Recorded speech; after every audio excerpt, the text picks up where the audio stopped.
How to Read the Air, it's the story of a young man, Jonas Mariam, who's been born in America and raised in America, but has never been able to quite find his home and his place.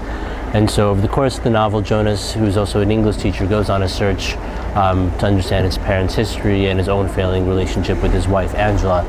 And so Jonas one day stops teaching his class and begins inventing a history for his father, a history that he himself doesn't personally know, but he thinks he can imagine that history by using the same skills as a novelist does.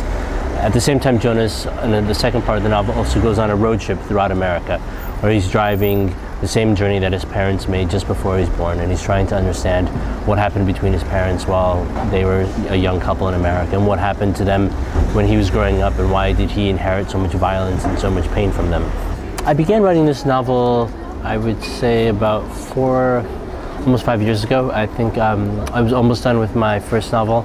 The Beautiful Things That Heaven Bears, and just before I was finished with that novel, I had a very clear image of a young man making this journey through the Midwest of America, and I didn't quite understand why, but I knew that it was somehow similar to my own biography and similar to my own family's history. And so I began the novel in short bursts and phases, where I started writing it, then I had to put it down for a while because I didn't quite know what kind of story I was trying to write or what I was trying to do with it. And it wasn't really until I think I moved to Paris about 5 years ago that the novel really began to take shape, and I think part of it was I had to get away from America to a certain degree, and being in Paris allowed me to have more emotional distance, I think, to be able to look back on my life and try to understand it, and to have an aesthetic vision that I think was slightly different, that came from being in a different country.